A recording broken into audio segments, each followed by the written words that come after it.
Okay, now we'll start with the menstrual cycle. Females shows a particular cycle or a phenomena called menstrual cycle. Okay, in females we can see a particular cycle called menstrual cycle, which is generally in all primates it is seen. Primates అన్నిట్లలో కూడా మనకి ఈ menstrual cycle అనేది కనిపిస్తుంది. So దీన్ని the start of menstrual cycle is called menarche. అంటే for every 28 days ovum అనేది release అవుతూ ఉంటుందన్నమాట. If that ovum is not fertilised, ఫలదీకరణ జరుపుకోలేదు, స్పర్మ్తో కలవలేదు అనుకోండి, at that time what happen, ova అనేది రప్చర్ అయిపోతుంది. And finally their ova will be released outside as a bleeding లాగా బయటికి రిలీజ్ అవుతుంది అనమాట. So that start of menstrual cycle is called menarche అంటారు. స్టార్ట్ ఆఫ్ మెన్స్ట్రల్ సైకిల్ ఏమంటాం? Menarche. Generally around 11 to 13 years వరకు, I mean for few people it will be 15 years. So ఫీమేల్స్లో జనరల్గా start of menstrual సైకిల్ని menarche అంటాము. It will be from 11 years to 13 years or 15 years. Okay, next menopause, stop of menstrual cycle. Okay, పెద్దవాళ్ళలో menopause అంటే ఏంటి అంటే menstrual cycle stop అయిపోతుంది. So 45 to 50 years తర్వాత ఈ మెన్స్ట్రల్ సైకిల్ అనేది స్టాప్ అవ్వడం జరుగుతుంది అనమాట. ఓకే, ఎందుకంటే ఆల్రెడీ చెప్పాను 60,000 to 80,000 ప్రైమరీ ఊసైట్స్ ఉంటాయి. సో ఆ ప్రైమరీ ఊసైట్స్ ఉన్నన్ని రోజులు మనకి మెన్స్ట్రల్ సైకిల్ జరుగుతుందన్నమాట. That is the thing. So the halt of menstrual cycle is called menopause. Okay, generally మనకి మెన్స్ట్రల్ సైకిల్ ఫోర్ ఫేసెస్లో జరుగుతుంది. Menstrual cycle, menstrual phase, follicular phase, ovulation phase and luteal phase. So నేను each and everything డీప్గా discuss చేస్తాను ఇప్పుడు. So నేను already చెప్పాను 28 to 29 డేస్లో in the mid day అంటే 14th డే, 28 to 29 డేస్ మధ్య డే ఉంటుంది కదా, మధ్యలో వచ్చేటువంటి డే ఏంటి? 14th day. ఈ 14th డే, ఎవ్రీ 14th డేకి మనకి ఓవ్యులేషన్ జరుగుతుంది అనమాట. ఓకే, అంటే ఒక్కసారి ఓవా రిలీజ్ అయిన తర్వాత మళ్ళీ 14th డేకి ఓవా అనేది రిలీజ్ అవుతూ ఉంటుంది. ఓకే, అలా ఓవా రిలీజ్ అయిన తర్వాత ఒకవేళ ఈ 14th డేకి రిలీజ్ అయినటువంటి ఓవా స్పర్మ్తో కలవకపోతే ఈ ఓవా అనేది మళ్ళీ నెక్స్ట్ 29th డే వచ్చేసరికి ఆర్ 28th డే వచ్చేసరికి it will be rupturing or degenerate అయిపోయి బ్లడ్ కింద డిశ్చార్జ్ అయిపోతుంది. ఓకే, సో ఈ 14th డే రోజు ల్యూటినైజింగ్ హార్మోన్ అనేది చాలా ఎక్కువ లెవెల్స్లో ఉంటుంది. Luteinizing hormone levels are maximum. So దాన్ని మనం ల్యూటినైజింగ్ హార్మోన్ సర్జ్ అంటాం. అంటే మీ ల్యూటినైజింగ్ హార్మోన్ లెవెల్స్ ఎప్పుడు ఎక్కువ ఉంటాయి? 14th డే రోజు. ఆ రోజు ఏమవుతుంది? ఓవా అనేది రిలీజ్ అవుతుంది. సో ఓవా అనేది ఓవరి నుంచి రిలీజ్ అవుతుంది. ఆ స్టేజ్ని మనము ల్యూటినైజింగ్ హార్మోన్ సర్జ్ అంటారనమాట. సో ఈ ఓవా రిలీజ్ అయిన తర్వాత ప్రొజెస్ట్రాన్ లెవెల్స్ కూడా చాలా ఎక్కువగా ఉంటాయి. ఓవ్యులేషన్ అంటే ఏంటి? ఓవా అనేది బయటికి రిలీజ్ అయ్యే పద్ధతిని మనము ఓవ్యులేషన్ అంటాం. సో అప్పుడు కూడా ప్రొజెస్ట్రాన్ లెవెల్స్ ఎక్కువగా ఉంటాయి. సో నెక్స్ట్ ఈ ప్రొజెస్ట్రాన్ ఓవా బయటికి రిలీజ్ అయిపోయిన తర్వాత కార్పస్ ల్యూటియం అనేది ఉంటుంది. సెల్స్ అని చెప్పాను కదా నేను. ఆ సెల్స్ అనేవి అలాగే ఉండిపోయి, అంటే ఓవా చుట్టూ ఉన్నటువంటి సెల్స్ అన్ని అలాగే ఉండిపోయి కార్పస్ ల్యూటియం ద్వారా ఫామ్ అవుతాయి. ఆ కార్పస్ ల్యూటియం నుంచే ప్రొజెస్ట్రాన్ హార్మోన్ రిలీజ్ అవుతుందని చెప్పాను. ఎప్పుడైతే ఈ ఓవా అనేది ఒకవేళ ఫర్టిలైజ్ అవుతే, స్పర్మ్తో ఫర్టిలైజ్ అవుతే, ఓవ్యులేషన్ తర్వాత ఓవా అనేది స్పర్మ్తో ఫర్టిలైజ్ అవుతే ఈ ప్రొజెస్ట్రాన్ హార్మోన్ ప్రెగ్నెన్సీ మెయింటైన్ చేయడానికి హెల్ప్ అవుతుంది. And it thickens and maintains the endometrial lining.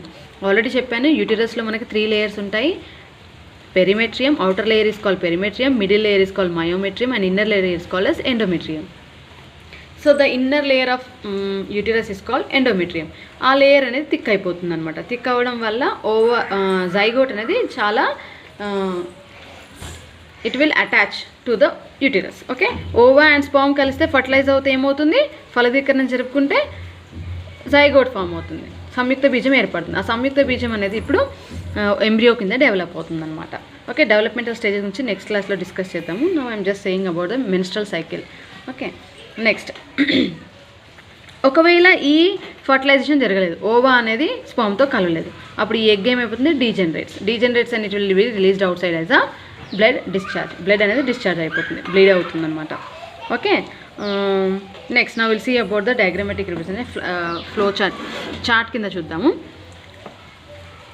So pituitary hormones and luteinising hormone, follicle అంటే పిట్యూటరీ హార్మోన్స్ ఏంటంటే luteinising hormone, follicle stimulating hormone, ఇవి రెండు కూడా hormones.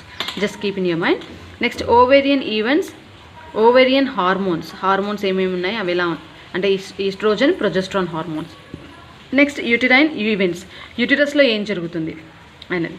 So first to 29 days తీసుకున్నట్లయితే if you take from first day to 29 day, 14th డేకి ova అనేది release అవుతుంది. కాబట్టి 14th day is the ovulation phase. Okay, మనకి menstrual cycle first day menses start అయ్యాయి అంటే బ్లీడింగ్ స్టార్ట్ అయిన day నుంచి 5th day are 4th day వరకు మనం మెన్స్ట్రల్ ఫేజ్ అంటాం. అంటే ఇక్కడ ఏమవుతుంది, ఎండోమెట్రియల్ లేయర్ అనేది డిజాల్వ్ అయిపోతుంది. ఆ డిజాల్వ్ అయిన లేయరే బ్లడ్ కింద డిశ్చార్జ్ అవుతుంది. ఓకే, మెన్సెస్ అంటే ఇది యూటిరస్ వాల్ అనమాట, యూటరైన్ వాల్. ఓకే, ఈ మెన్సెస్ అయినప్పుడు ఏమవుతుంది, ఈ యూటరైన్ ఎండోమెట్రియం ఉంటుందిగా, it will degenerate, it will dissolve and it will be released out side blood discharge. Okay, ఈ లేయర్ అనేది డిశ్చార్జ్ అయిపోయింది. Next 4th to 5th day నుంచి ఏమవుతుంది, ఎండోమెట్రియం అనేది మెల్లిగా ఫాలిక్యులర్ స్టేజ్, ఫాలికల్స్ ఏర్పడుతూ ఉంటాయి అనమాట. ఓవరీలో ఫాలికల్స్ అంటే ప్రైమరీ ఊసైట్ మెల్లిమెల్లిగా డెవలప్ అయ్యి సెకండరీ ఫాలికల్ కింద, సెకండరీ ఊసైట్ కింద, ఈ సెకండరీ ఊసైట్ ఫాలిక్యులర్ అలా మెల్లిమెల్లిగా డెవలప్ అవుతాయి. మళ్ళీ 14th day వచ్చేసరికి ఓవా రెడీ అయిపోతుంది, ఓవా అనేది రిలీజ్ అయిపోతుంది. ఓవా రిలీజ్ అయినటువంటి ఫేజ్ని మనం, ఈ ఫాలికల్ డెవలప్ అవుతున్న స్టేజ్ని మనం ఫాలిక్యులర్ ఫేజ్ అంటాం. అంటే 4 to 13 days మధ్యలో ఉంది కదా, ఇప్పుడు ఫాలికల్ అనేది డెవలప్ అవుతుంది. ఒక్క ఫాలికల్ ఎవ్రీ మంత్కి ఒక ఫాలికల్, ప్రైమరీ ఫాలికల్ అనేది డెవలప్ అవ్వడం జరుగుతుంది. నేను లాస్ట్ క్లాస్లో ఆల్రెడీ డెవలపింగ్ స్టేజెస్ గురించి చెప్పాను. ప్రైమరీ ఫాలికల్ నుంచి సెకండరీ ఫాలికల్ నుంచి సెకండరీ ఊసైట్ నుంచి గ్రఫియన్ ఫాలికల్ తయారవుతుంది. ఈ గ్రఫియల్ ఫాలికలే ఓవా అంటాం. ఓవా అనేది రిలీజ్ అయితే నెక్స్ట్ ఈ బయట అవుటర్ లేయర్స్ని మనం కార్పస్ లూటియం అంటాం. ఇది అలాగే ఉండిపోతుంది. ఓవా రిలీజ్ అయిన ఏ డేకి రిలీజ్ అవుతుంది, 14th day. సో ఈ ఫామ్ అయ్యేటువంటి ఫాలికల్స్ ఫామ్ అయ్యే స్టేజ్ని ఫాలిక్యులర్ ఫేజ్ అంటారనమాట, 3rd stage. Next egg release అయిన స్టేజ్ని ఓవ్యులేషన్, 14th dayకి ఎగ్ ఓవా రిలీజ్ అవుతుంది. ఇప్పుడు స్పామ్తో కలిస్తే ఓకే, ఈ ఎండోమెట్రియల్ లేయర్ థిక్ అయిపోయి అంటే ప్రొజెస్ట్రాన్ హార్మోన్స్ లెవెల్స్ ఎక్కువ అవుతుంది కదా, అంటే ఈ కార్పస్ లూటియం ద్వారా మనకి ప్రొజెస్ట్రాన్ హార్మోన్ రిలీజ్ అవుతుంది. సో రిలీజ్ అయినప్పుడు ఏమవుతుంది, మనకి ప్రొజెస్ట్రాన్ హార్మోన్ రిలీజ్ అవుతుంది. అంటే హై లెవెల్స్ ఆఫ్ ప్రొజెస్ట్రాన్ అనేది రిలీజ్ అవుతుంది. Okay, ovarian hormones high levels of progesterone అనేది ఉంటుంది అనమాట. ఇవి కాన్స్టెంట్గా ఉంటాయి, ఫాలికల్స్ డెవలప్ అయ్యే టైంలో కాన్స్టెంట్గా ఉంటాయి. అండ్ ఈస్ట్రోజన్ లెవెల్స్ వచ్చేసి ఓవ్యులేషన్ టైంలో ఎక్కువ ఉంటుంది, high levels of oestrogen levels ఉంటాయి అన్నమాట ఓవ్యులేషన్ టైంలో. ఆఫ్టర్ ఓవ్యులేషన్ తర్వాత ప్రొజెస్ట్రాన్ లెవెల్స్ ఎక్కువ ఉంటాయి. చూడండి, ఆఫ్టర్ ఓవ్యులేషన్ అయిన తర్వాత ప్రొజెస్ట్రాన్ లెవెల్స్ ఎక్కువ ఉన్నాయి. ఈస్ట్రోజన్ లెవెల్స్ ఎప్పుడు ఎక్కువ ఉన్నాయి, ఓవర్ రిలీజ్ అయ్యే టైంలో. నెక్స్ట్ ఈ 15th day టు మళ్ళీ 29th day మధ్యలో ఏమవుతుందంటే ఎండోమెట్రియల్ లేయర్ థిక్ అయిపోతుంది అనమాట. థిక్ అయిపోయి మళ్ళీ ఓవ్యులేషన్, ఇక్కడ మళ్ళీ మెన్స్ట్రల్ సైకిల్ స్టార్ట్ అవుతుంది. థిక్ అయిపోయి మళ్ళీ మెన్స్ట్రల్ సైకిల్ స్టార్ట్. ఎప్పుడైతే మళ్ళీ 29th day వస్తుందో మళ్ళీ 1st day కింద స్టార్ట్ అవుతుంది అనమాట. అలా మళ్ళీ ఎండోమెట్రియల్ లేయర్ డీజనరేట్ అయిపోయి మళ్ళీ బ్లీడింగ్ స్టార్ట్ అవుతుంది.